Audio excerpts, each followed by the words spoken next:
Hometown fans in London are disappointed, but Usyk, a star is born tonight, it looks like.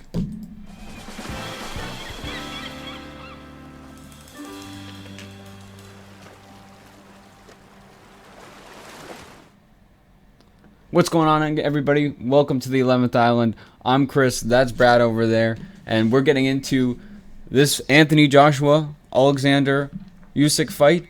Brad, what happened here? Well, I mean, boxing judges actually got it right, which is, especially in London, this thing going into this, I thought it was going to be a close fight. I thought Joshua was going to win, but for Usyk to win, I thought it was really going to have to be by knockout because I didn't trust the judges in London to give it to Usyk. And they made the right decision. Like, looking at my scorecard here, I had it 115 to 112 for Usyk. That was right around what some of the judges. Now, what did you have it going into that 12th round? So I had it going in. I had it 6 rounds to 5 for Usyk. In round 12, I gave Usyk a 10-8 because I think Joshua against the ropes there, it was real close to a knockdown. The ropes are definitely holding him up, and you can tell the way he ended that fight, where he was just on the stool afterwards. He was clearly hurt.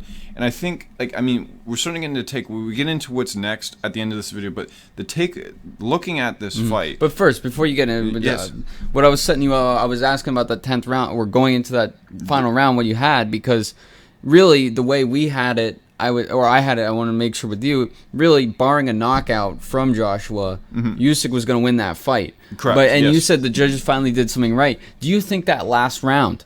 Just the showing that he really turned it up. You said, "Oh, Josh was winning this last round 1 minute in," and then all of a sudden Usyk just turned it up. And then the commentators were even saying after, "Oh, you can't sit down.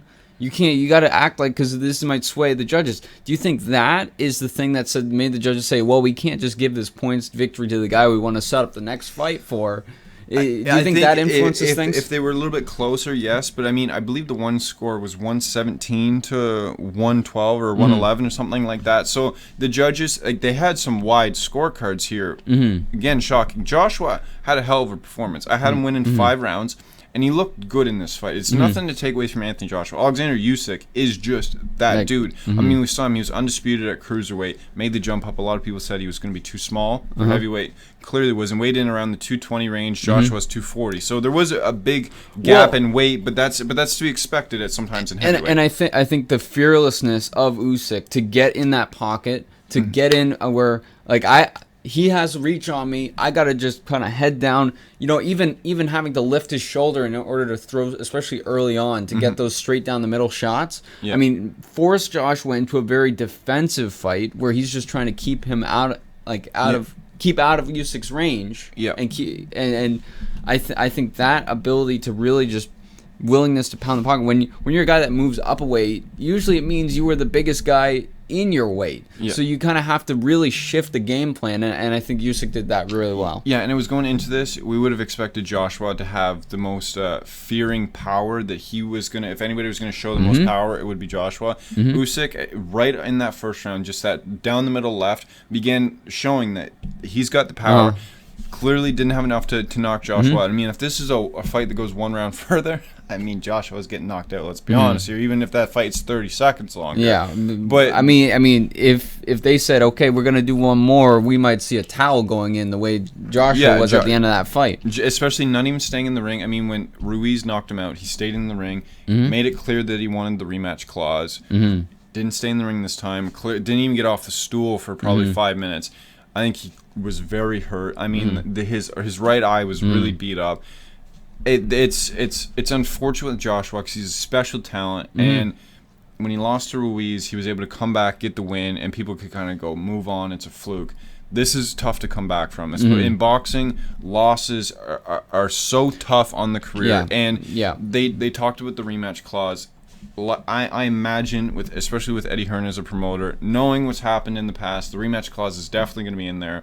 We're probably not long after this video goes up. We're recording literally seconds after we turn the TV off. I imagine not long we're going to hear that the rematch clause has been in effect, will be taken. But Joshua's stock has dropped a lot. And the interesting thing is we kind of had a laugh before when they were in the introduction to Joshua where they're saying, oh, well, he has one loss, but, he went back and beat the guys, so then he's a champion who has never or he's always beat everybody he's faced. Yeah. You know, and you kind of do that little wordplay to hide this one loss in the weight of such an outstanding and impressive career from Anthony Joshua. So it's really sad to see him get a loss where it's just you went out and fought a war with a very respectable opponent who has had the belt or the belts at just a jump down. You know, has dominated there. So it's no easy fight. No. You know, and then. I mean, and it keeps us. I mean, I was watching this going to the final rounds. I was like, this is the thing that it's the spark of the romance that just gets kicked into boxing every so often. That just keeps it going. Where it's we actually have some intrigue going past round 8. Yeah. It was really and again, boxing fans are going to harp on Joshua now. Yeah. And as you can see from the background from us, we're big MMA guys. MMA, we're not taking anything away from this loss. Where boxing, it's going to be a big hit to his legacy. And it keeps guys that are of Usyk's caliber, of Joshua's caliber, from entering these fights that actually have some intrigue. Yes. You know, because for Usyk, I mean, yes, he has that caveat of you can kind of say, oh, well, I was a weight class up. I tried. Now I'm going to go back to my cruiserweight. And then my one loss is going to have an asterisk that can be made, like, can be rationalized. Yeah. But still, I mean, both these guys are putting something on the line and going up against each other and just fighting this all-out war. And really, it's a couple rounds or so, a couple swings inside those rounds that is going to impact your whole career as a boxer and your whole legacy. And so for Anthony Joshua, it'll be interesting to see how he bounces back. You know, people were talking about Fury in London, to see the crowd in London here. Well, it's not going to be Fury. It's not going to be Fury, but now, so I'm like just saying what we've lost. Like, you know, when we look forward now, I think the only thing for Joshua would be this rematch, and I think if the rematch clause is there, this is the fight that gets made.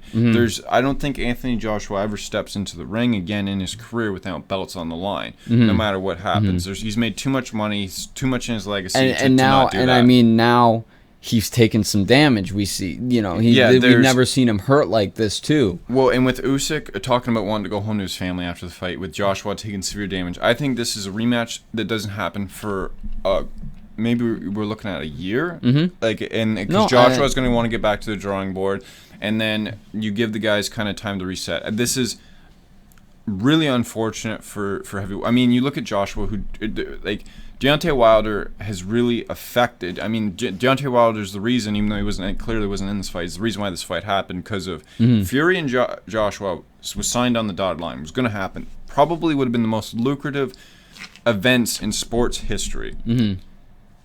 This huge fight, two 2012 gold medalists, unified versus a former undisputed cruiserweight, was not touching that money. Tyson Fury is just a different, like, you put those two guys together, it's a different level of stardom. So Joshua's losing millions by taking this fight, and then just even more millions by that fight. If it happens, Joshua's going to have to come back, beat Usyk. I'm guessing that Usyk's not going to get the rematch clause because Andy Ruiz didn't, but he might have better management. And then you're looking at Fury's going to have to beat Wilder, probably have to fight a few more times for them, maybe against a Dillian White type of thing.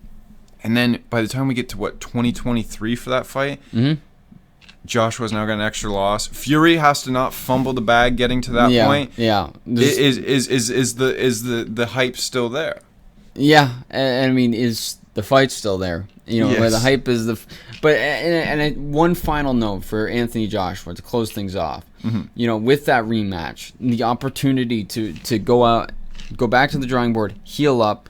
You know, Usyk's going to go back to his family. He's going to they're both going to keep training. They're going to come back maybe in a year, right? Joshua wins. Now, it's kind of an interesting storyline now to play with that angle where, I have a couple losses, you know, but I've gone back and beaten those guys, each of those guys. And I think that is almost a road that we could start, because you can't just immediately go to just the whole world of boxing. Okay, a loss is okay, and we're going to be able to market a guy who has a loss, or now, in Joshua's case, 2. You know, but maybe if we have that justification for it and we say, okay, this is why, this is the next thing, where it's the new undefeated is really just a champion who's never, or who has beaten everybody he's faced, you know, that wording, and then we eventually work to something more like MMA, where you really have redemption arcs and all those things that make the sport so interesting. But at the end of the day, it's Alexander Usyk's night.